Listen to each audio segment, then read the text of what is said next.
whole debacle began on the team Facebook page. We could all see what the club was doing, stepping the price of entry right over, and indeed through any threshold of reason. Well, they could go whistle. So, of course, with only the finest of intentions, I began my operation. I embarked by creating a non-de-plume profile by the name of Gareth Westwood, the name being the same as one of our top players. This noun lifting would create a talking point, be remembered, and above everything, cut a very different dash to me. After all, one must take care of one's season ticket.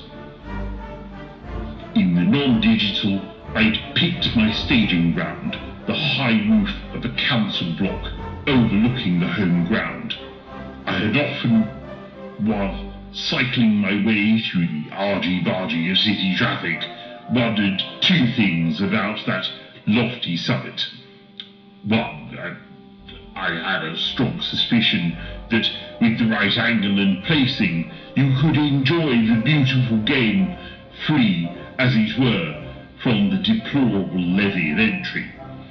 And two, that if you were able to get a sizable group of the hoi polloi onto that roof, then with high spirits encourage them to jump as one, you could, I think, bring the whole monolithic disgrace down.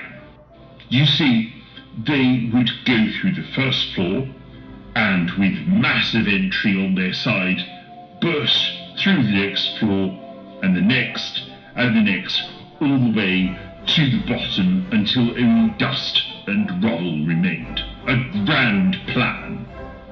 After all, it is the bored mind from which masterworks flow. Returning to Facebook, I started posting football pictures with amusing captions. This went on for about a month. I have read many accounts of grand old Churchill, a cigar smouldering in one great shovel of a hand, dictating his polite prose after entertaining guests with wine and port, showing himself to be the true marathon man he indeed was.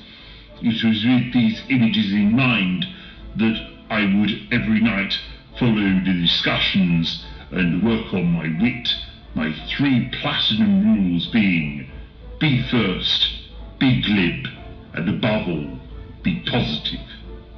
After a few weeks of this, I launched a rival fan page, Bristol City Till We Die.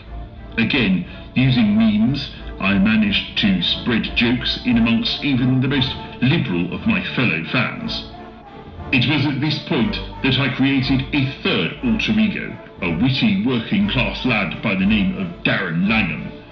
His profile picture, a cross of St. George with a city coat of arms in the centre, spoke every one of the 1,000 words that I needed. I made sure he was an open, plain-speaking class of chap with a penchant for memes about the armed forces. He would share links shedding a derisory light on snowflakes, political correctness, the liberal elite, and the like. Darren, the next figure in the Matryoshka doll of my plan, would start jovially, of course, by addressing the ticket pricing strategy. His ruckus would rouse the keyboard troops, and if we played our hand in the right way, all of the pieces would fall into place. Well, not since that rather ill-advised attack on Pearl Harbor was there ever a moment more appropriate for the popping of the old Pol Roger. My fellow fans had been looking at that tower and thinking very much the same thing. No further drudgery was required on my part.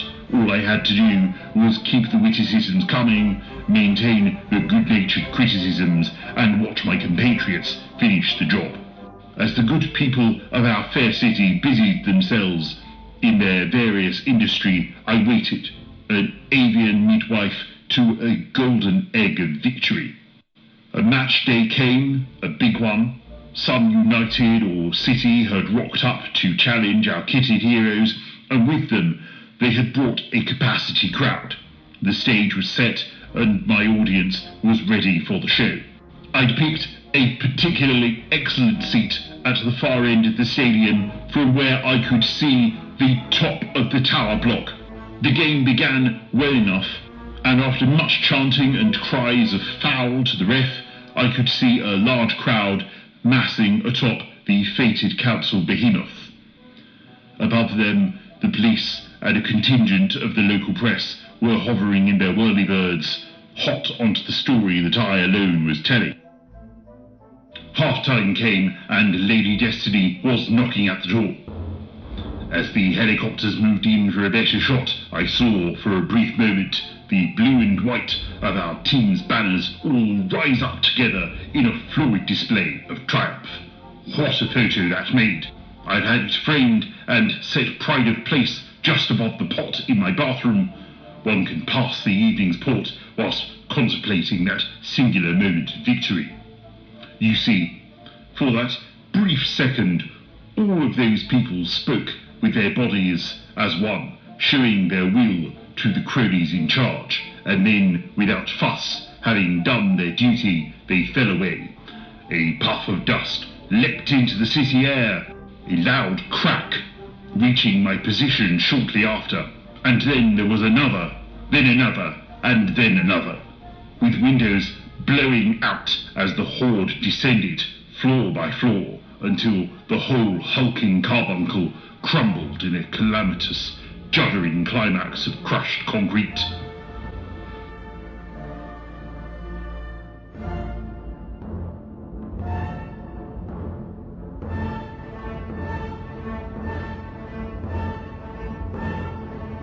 Of course, it was seen as a terrible tragedy. The media, both national and local, mourned the loss of those heroic men and women barking as they do for justice. Using the established Facebook pages, I started a campaign to bring down anybody who could have possibly been attached to this ghastly business. The club hierarchy fell in one foul, swooping day, along with several important council lackeys.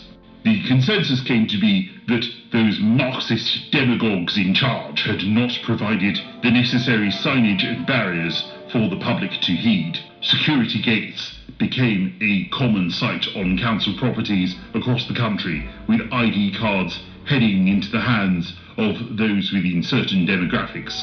May I add a good thing too? Nobody needs to be directed more than the boiling mass of our nation's poor. Back here in our home city, with most of the club's managerial team gutted and the winds of uncertainty blowing across the pitch, it seemed a fitting time to start my climb into the natural position of club chairman. By golly, now that I can set my own ticket price, I'll rinse those filthy buggers for every penny they've got.